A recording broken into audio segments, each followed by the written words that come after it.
She stood trembling at the edge of the emergency room hallway, her eyes wide with panic, hair matted from rain, and her hands wrapped tightly around a crumpled folder. The teenage girl on the gurney couldn't look away, because the woman screaming her name was the same woman who walked out of her life 10 years ago. And now, she was begging her for a miracle. Before we dive in, if this story moves you, drop a comment letting us know where you're watching from. And if you haven't already, hit like, subscribe, and turn on the bell to keep the stories coming your way. Just a heads up, we don't just share stories here, we invite you to experience them. There's a little quiz at the end, just for fun. It's our way of saying thanks for watching closely and spotting the subtle moments others might miss. Her name was Jayla Cole. At 17, Jayla had already lived more lives than most adults. Raised by her stern but loving grandmother, she carried the emotional weight of a mother who disappeared without a word when she was 7. No note, no calls, just silence where warmth should have been. Jayla had built her world without her. Top of her class, captain of the debate team, volunteering weekends at the hospital where her grandmother received dialysis. The one place she never expected to face her past was the exact place she reappeared, on her knees, crying, in front of the ER's trauma desk. She was dying, and she was the only one who could save her. The hospital was humming with late-night urgency, phones buzzing, stretcher wheels squeaking, muffled voices echoing through fluorescent-lit corridors. Outside, rain lashed against the windows in erratic bursts. Jayla had just finished helping Nurse Patrice organize patient files when she was called to the front desk. There she was, a woman in a threadbare coat soaked from the storm, mascara streaked down her face, eyes darting like a trapped animal. Jayla froze. Her body recognized her before her mind caught up. The same high cheekbones, the same teardrop birthmark under her left eye. "Jayla," she gasped, breathless. "Please, I need your help." Her knees went weak.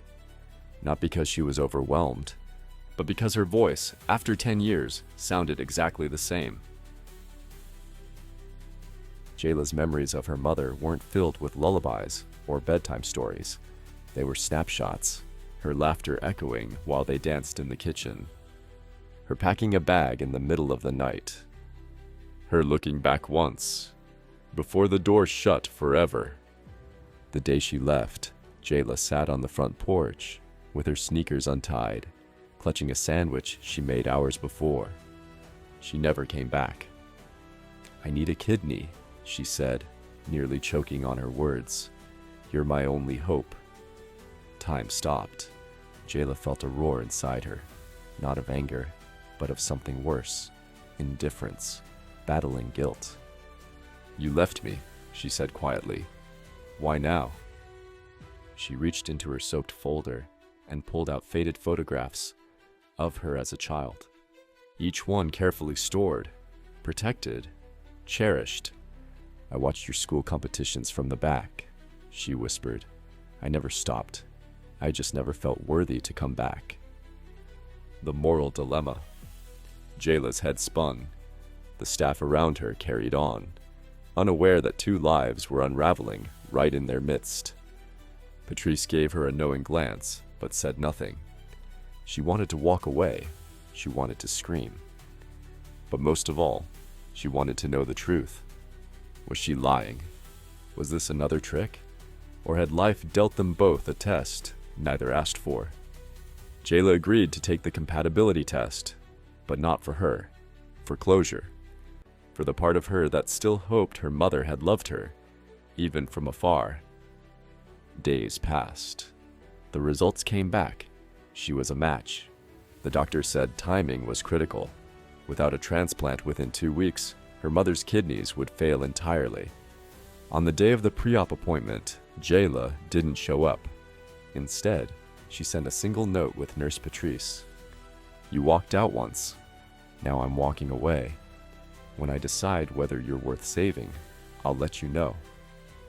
Nurse Patrice held the note in her palm like it was sacred, her expression unreadable as she handed it to the woman, who hadn't dared utter her daughter's name until tonight.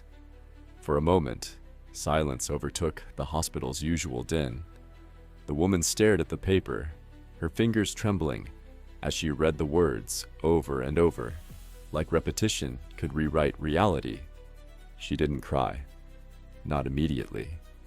Her breath caught in her throat, her body folding into itself slowly, like something was caving in from the inside. Across the hospital parking lot, Jayla sat in the passenger seat of Patrice's old Corolla, legs pulled up to her chest, hoodie drawn over her head. She watched from behind the rain-streaked windshield. Her chest hurt in places she couldn't name. This wasn't vindication. It wasn't even revenge. It was just hollow.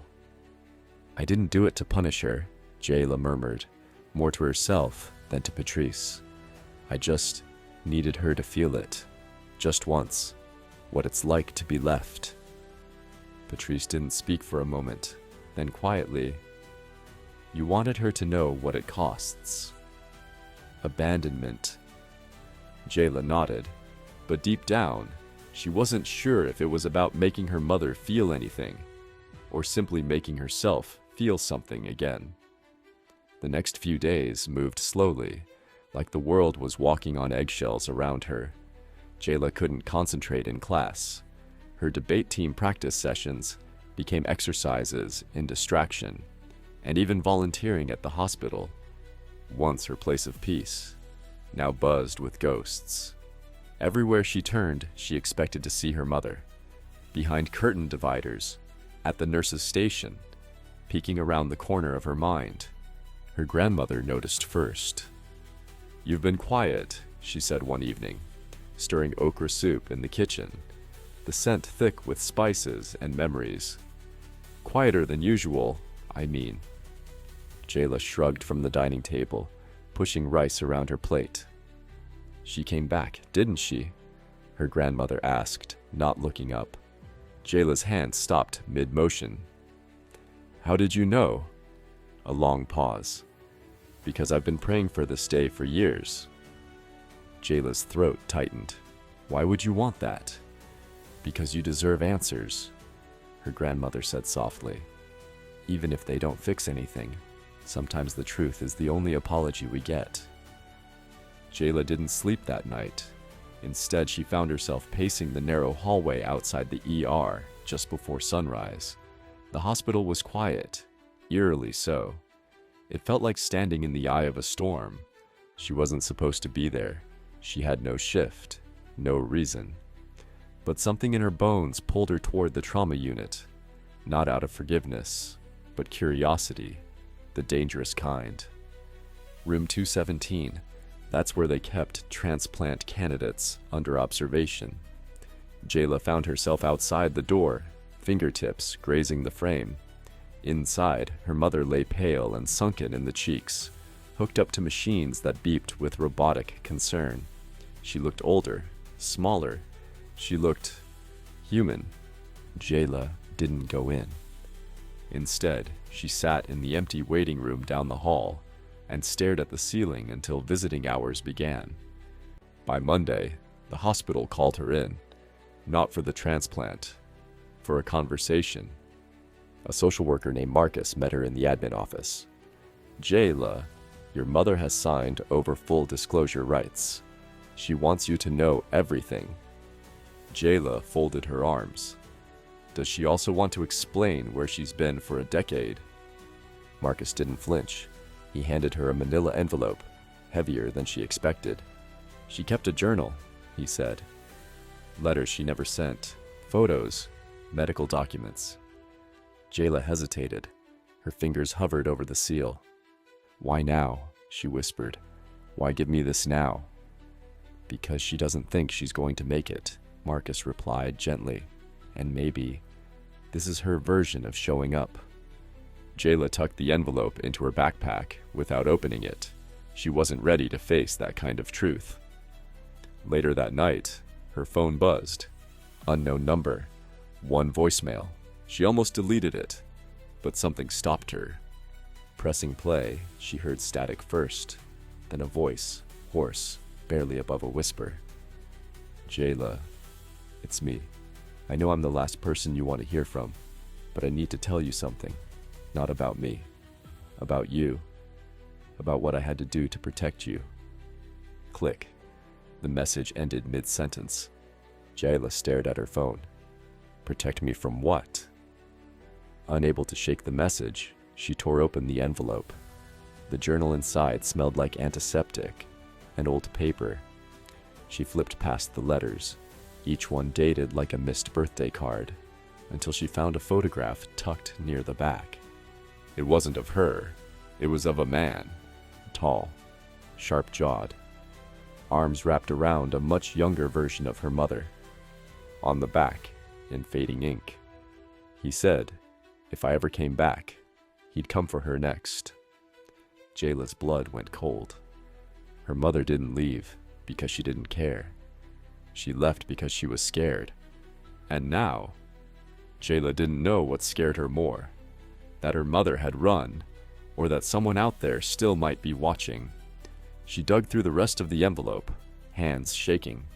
Police reports, a restraining order, a torn hospital intake form from years ago with the words domestic violence scribbled in red pen. Jayla sat on her bedroom floor, surrounded by evidence of a life she never knew. Her grandmother hadn't told her. No one had.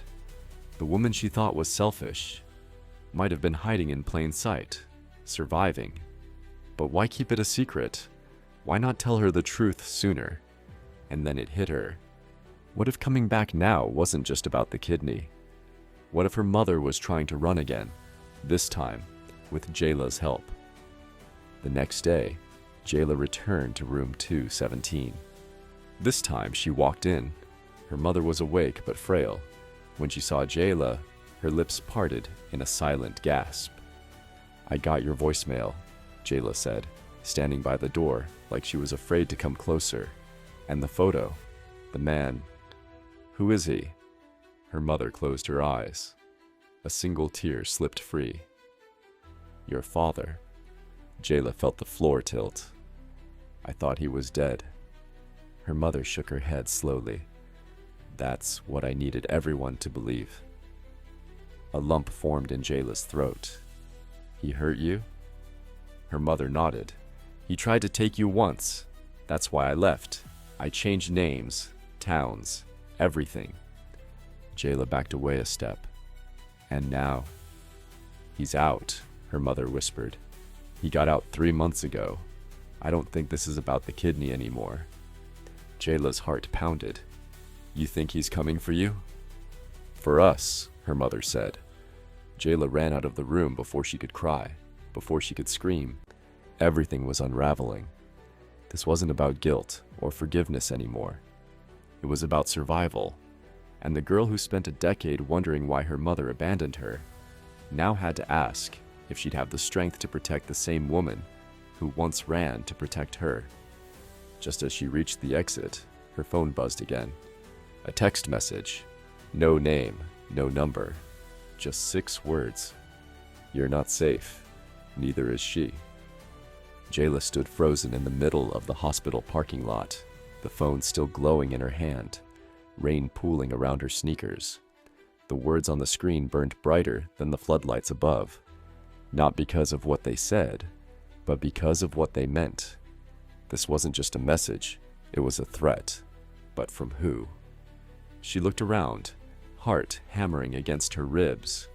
A man in a gray hoodie leaned against the side of a parked car across the lot. Too still, too casual. When her eyes locked on him, he turned away. Jayla backed toward the ER doors, pulse racing. Her instincts screamed to run, not just for herself, but back to room 217. Back to the woman she didn't know how to love anymore, but suddenly feared she might lose all over again. Inside the hospital, she found Patrice. There's someone watching me, Jayla whispered, the phone still in her hand. I think someone's following me. Patrice didn't blink. She took the phone, read the message, and then without a word, pulled Jayla down the hallway and into a staff break room, locking the door behind them. "You said your mother changed names," Patrice said. "Do you know if she had a restraining order?" Jayla nodded. "There was a report in the folder. He hurt her. He tried to take me." Patrice exhaled sharply. "Then we need to talk to hospital security. Now." Jayla hesitated. "Wait. What if doing that makes things worse? What if he's already inside?" Patrice's expression turned grim. "Then we've already waited too long." Security swept the building. The man in the parking lot was gone. No cameras had caught a clear shot of his face. No visitors had checked in under suspicious names. But someone had attempted to access Room 217's records just 2 hours earlier, using an old employee login that had been deactivated last year. Jayla's stomach turned. "Whoever he is," the head of security said, "he knows how this place works." That night, Jayla was assigned an on-site officer to shadow her mother's room. A nurse wheeled in an extra cot so Jayla could sleep nearby, but she didn't. She sat upright, knees hugged to her chest, the faint beep of machines filling the space between heartbeats. At 3:12 a.m., her mother stirred. "You're still here," she rasped. Jayla didn't answer. "Why?" her mother asked. Jayla blinked. "Because I don't know if I'll get another chance." A silence stretched between them, thick, fragile. Her mother looked away. "I never wanted you to be part of this." Jayla's voice cracked. "You should have told me. All these years, I thought you just didn't care." "I cared too much," her mother said. "That's the truth no one believes." Jayla swallowed hard. "Then tell me the rest. No more secrets." Her mother's eyes filled with tears. "The man in that photo, he was never meant to be your father. He found out I was pregnant and changed overnight, controlling, violent. But the law never saw the bruises that weren't on my skin. They only saw what I couldn't prove." Jayla felt something crumble inside her, a wall she'd built years ago without realizing it, collapsing one stone at a time. By morning, Jayla was exhausted but alert. She decided to skip school. Whatever tests or homework were waiting didn't matter anymore. She needed answers. The next stop, her grandmother. The kitchen smelled of fried plantains and old secrets. Jayla dropped the journal onto the table, opened to the photograph. "Did you know about him?" Her grandmother looked up from the sink, eyes narrowing. "I did." "You knew he was dangerous?" "I suspected, but your mother wouldn't talk, and when she left, I thought maybe it was her way of protecting you. I didn't ask questions. I raised you the best I could." Jayla's fists clenched. "I didn't need protection. I needed truth." Her grandmother came around the table and took her hand. "Sometimes, truth doesn't heal. It shatters. And I was too afraid of what you'd do with it." Jayla stared down at the photograph again. "Is he still in the city?" "I don't know," her grandmother admitted. "But if he's watching you now, it means he's been planning this for a long time." Back at the hospital, room 217 was quiet again. Too quiet. Jayla stepped inside and found the curtain drawn. "Mom?" No answer. She pulled it back. The bed was empty. A nurse rushed in. "They transferred her 10 minutes ago." Jayla's pulse jumped. "Transferred? Where?" The nurse frowned. She said her daughter approved it. "I didn't." The nurse paled. "Oh my God." Jayla bolted down the hall, every footstep louder than the last. She burst into the front lobby, scanning the exits. Nothing. No wheelchair, no orderlies, just a wide, cold space with too many ways to vanish. She ran to security. They pulled the tapes. There, grainy footage. Her mother, being wheeled out by a man in scrubs. But it wasn't an employee. And it wasn't a nurse. He wore a badge clipped to a fake lanyard. And his face looked just like the man in the photo. Jayla's knees buckled. He had her. The hospital went into lockdown, but it was too late. By the time police were called, the trail had gone cold. Jayla stared at the monitor, replaying the moment again and again. Her mother's limp form, eyes fluttering open, just as the man leaned in to whisper something. She paused the footage, zoomed in. Her mother's lips formed one word: run. Jayla went home that night, but didn't sleep. Instead, she opened the last page of the journal, the very last entry, dated only a week before her reappearance. If anything happens to me, tell Jayla the truth. Tell her not to look for me. Tell her she's stronger than I ever was. But to never forget that monsters don't live under beds. They walk among us, and sometimes they raise us. Jayla closed the book, heart aching, and then her phone rang. Unknown number. She didn't pick up, but the voicemail came through. She pressed play, static, breathing. Then, the girl is clever, just like her mother. Let's see if she's brave too. Jayla's hand trembled as she held the phone, the message still echoing in her ears like a threat wrapped in admiration. The line was clean, the voice calm, too calm. Whoever he wasn't in a hurry. He wasn't panicked. He was playing a game. And she had just become a piece on his board. At sunrise, Jayla made herself a promise. No more running. No more waiting for others to protect her. If her mother had disappeared again, this time in a wheelchair and under sedation, then Jayla would find her. Not just for answers, but because she was done being powerless. She opened the journal again. This time, she wasn't reading it as a daughter looking for closure. She was reading it like an investigator, searching for patterns, names, anything that hinted at where her mother might be taken or who might help him. Midway through, she found a scribbled line in the margins of an otherwise empty page. Bluebird equals safe house? Jayla frowned. That was it. No date. No context. Just that. She typed the phrase into Google. Nothing useful. But then she remembered something else. Years ago, when she was 9, her mother had taught her to whistle. A simple tune, 4 notes, descending like a bird's cry. She'd said it was their secret. Jayla whistled it again now, softly. And as she did, the memory unfolded with painful clarity. They were in a park. Her mother had said, "If you ever feel lost, follow the bird."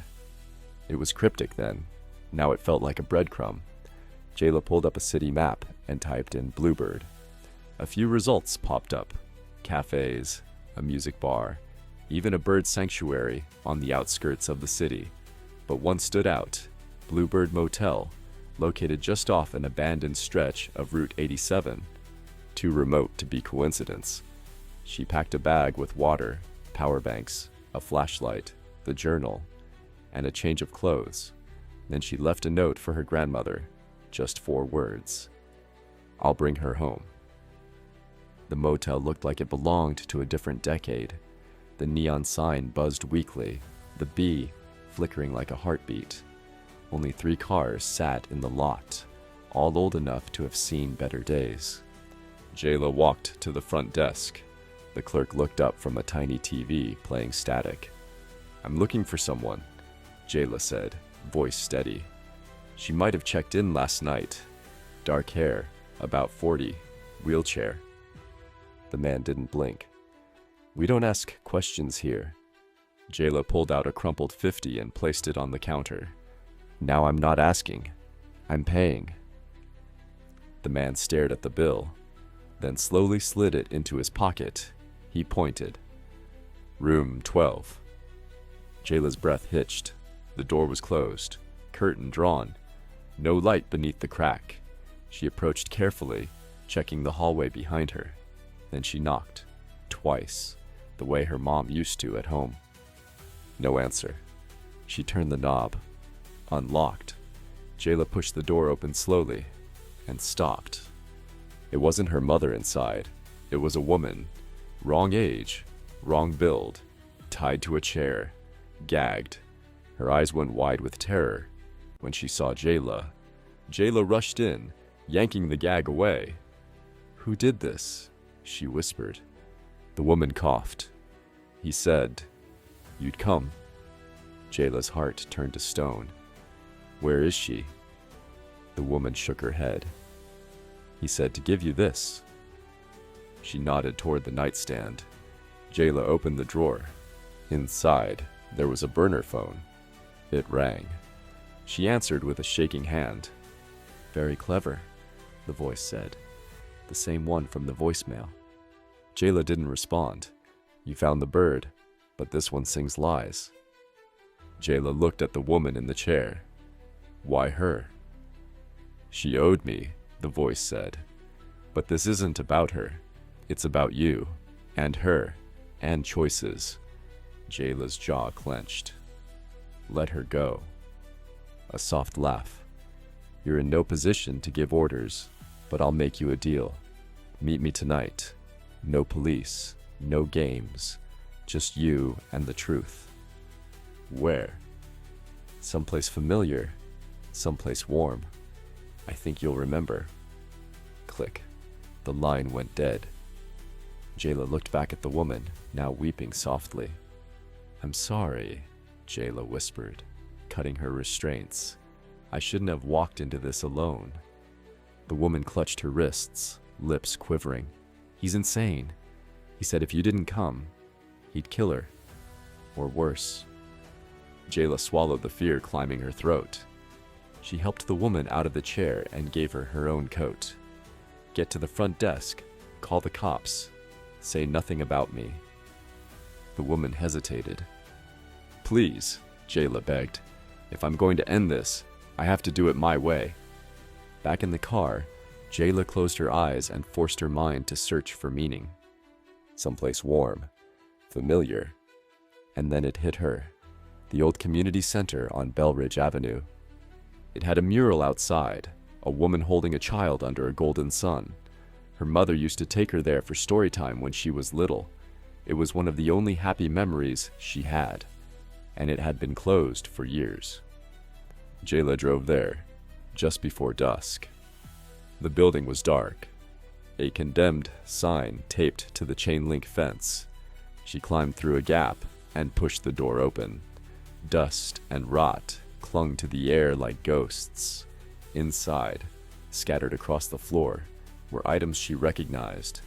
A pink sweater from kindergarten, a cracked photo frame of her and her mother, a plastic bracelet she'd lost at age 7. It was all here, like a shrine, like someone had been collecting pieces of her life. A light flickered on overhead, and there he was, tall, gaunt, clean-shaven, but tired-eyed. Not a monster by appearance, just a man, worn out, familiar in a way that made her skin crawl. "You're late," he said. Jayla stood tall. "Where is she?" He pointed to a corner. Jayla turned and saw a small monitor playing a live feed. Her mother was on screen, bruised, breathing, blindfolded. "She's alive, for now." Jayla's voice broke. "Why?" "Because she stole you," he said, stepping closer. "I raised you for the first 7 years. You don't remember, but I do. She took you and disappeared. She ran to protect me." He laughed bitterly. "She ran because I knew what you were. Strong, smart, better than both of us. She was afraid I'd make you like me." Jayla clenched her fists. "Maybe she should have." He tilted his head. "So you admit it. You're like me." "No," Jayla said. "I'm better." He smiled. "Prove it." He tossed something across the floor, a tablet. "Your choice. Hit the button, and I walk away. You'll get the address. She lives." Jayla stared. "And if I don't?" He shrugged. Then you watch what happens when children choose their own destiny. Jayla stepped forward slowly. Why are you doing this? She asked. Because I want to see if you're hers or mine. She picked up the tablet. Her finger hovered over the button. He smiled, and then her phone buzzed in her pocket. She glanced down. A message. No number. One word. Stall. Jayla's eyes widened. She looked around. There, a red light blinking faintly behind a vent. A hidden camera. Someone was watching, recording. No, rescuing. Her voice steadied. She looked back at him and smiled. In life, sometimes the people who are supposed to protect us are the very ones we end up protecting ourselves from. Jayla didn't ask to be brave. She didn't ask to choose between pain and the past. But fate handed her a story no one should have to live. And somehow, she found the courage to turn her fear into fire. As the pieces fall into place, one truth remains. It's not where we come from that defines us. It's what we choose to do when the darkness returns. If this story stirred something in you, let us know where you're watching from in the comments. And hey, don't forget to like, subscribe, and turn on the bell. We've got more stories just like this, true, raw, and unforgettable. And remember, we don't just tell stories, we invite you to feel them. There's a quiz waiting at the end of every video, a little challenge for the sharpest minds. Catch the subtle details. Until next time, stay curious, stay bold, and keep listening between the lines. Quiz. How many times was the name Jayla mentioned in the story?